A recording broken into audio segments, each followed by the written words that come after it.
AllSpark TV. Now that's just prime.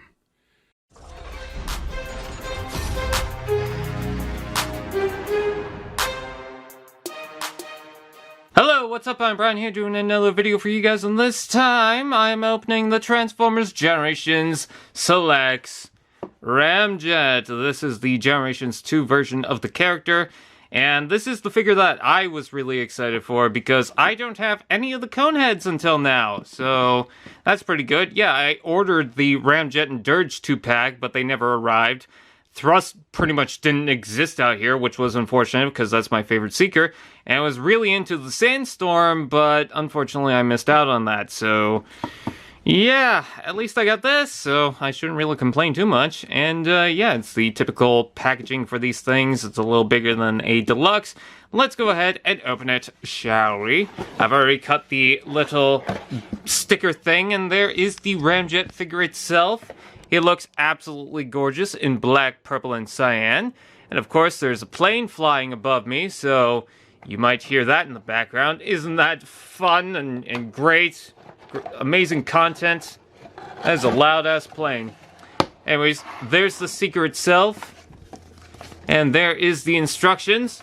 And of course, the white sheet of paper thingy. Anyways, let's close that back up. And just focus on the figure itself. So I love the black, purple, and cyan. I said that, hey, doesn't this look like Slipstream? And then someone was like, no, it's not inspired by Slipstream. Or Slipstream's not inspired by this, but I don't know. It's a pretty close color scheme. I wouldn't mind calling it Slipstream regardless, but considering the fact that I don't have a proper Ramjet, in fact, I don't have any Generations Ramjet. I never got the Classics one. I never got the original, like I said, the Earthrise 2-pack, so yeah, this is so far my only... actually, I think I only have 3 Ramjets in my entire collection. Anyways, let's go ahead and cut these strands. There we go. They kind of remind me of some of the older Generations figures. I think I have the movie Ramjet, which was the Voyager Starscream repaint. I have the Creo, and I think that's everything for me and Ramjet so far. So I definitely probably need some more Ramjet in my life. In fact, I think I need more Coneheads in my life. Especially Thrust. He's my favorite. There we go. Okay, now we've got him out. And Firetox also did, I believe it was Firetox, the tank thing that would be included with the original toy. And I'm considering getting that because I think that's a nice touch. The joint tolerance seems okay so far. I noticed that this panel is not exactly aligned, but that's just, you know, how it was packaged, so I'm not going to complain too much about that. I love the shape of the head. Kind of messed up saying that. And the wings on the side are pretty cool. I was thinking of having them back or even just forward because they look pretty good, but then you miss out on that Decepticon logo, and I kind of like that inside there, so maybe I'll just leave it like that. The joints in the legs seem pretty good. They seem very stiff. You can also fold that up and, you know, you can articulate with that. Most of this is the Starscream. I think the torso is new. I don't know, because I don't think there'd be a reason to switch out the torso anyways.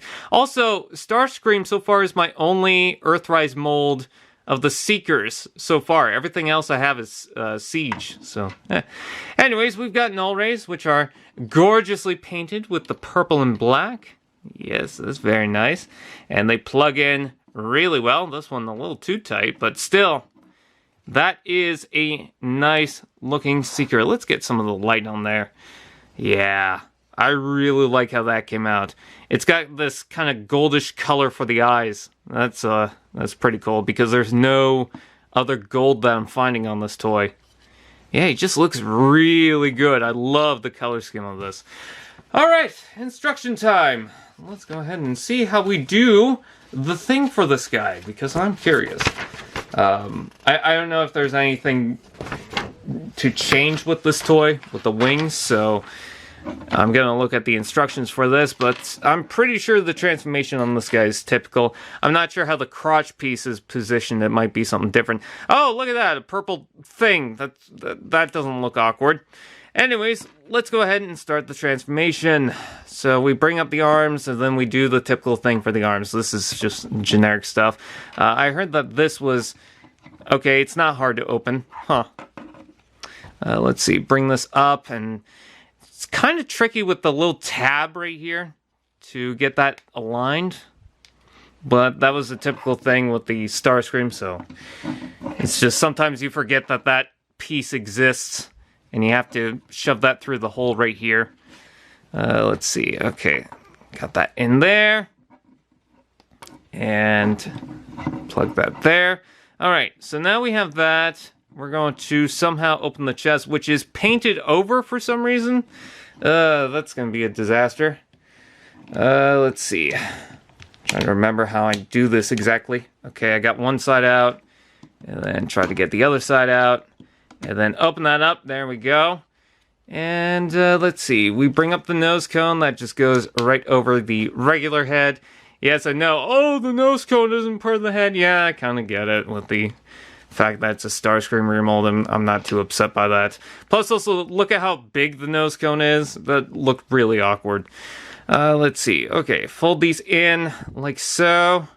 Fold these in like so. And then bring up this like that. Close that up. And let's see. Open up the knees. And, ugh. Kind of clicked. Oh, because this hinge is getting in the way of the foot. So watch out for that. You might want to flip down the feet and the toes. And by the way, no wings to get in the way of the feet. So that's not something that I'm going to be annoyed with. Alright, so let's see, how do we position the waist?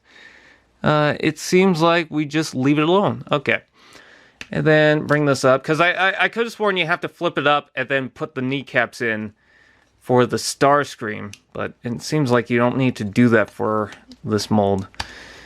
Let's see, close that up.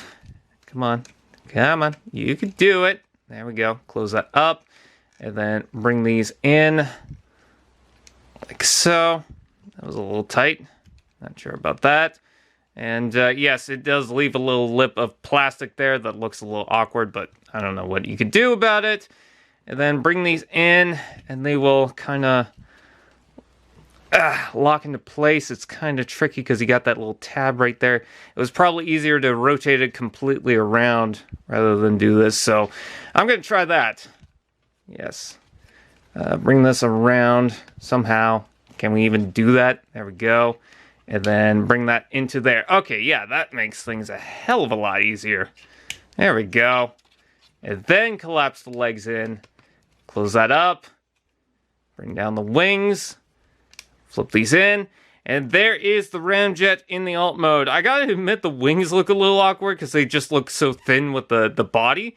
But he looks pretty good to me. I love the color scheme with the massive amount of purple and the black.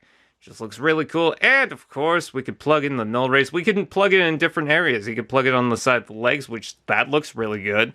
You could still leave them on the side of the arms, but it's in a different position. But I'm going to leave them right here, like so. And, yeah, that looks all right, too. And we're going to plug that onto the other side as well, because we want things to be even. And I love the transparent cockpit, the Ramjet on the side here. That's very nice. Yeah, I just love G2 color scheme, so I have no complaints about this. Anyways, what do you guys think? Please comment below, let me know. Please like, comment, share, subscribe, and all those fun doodads, and I will see you guys next time.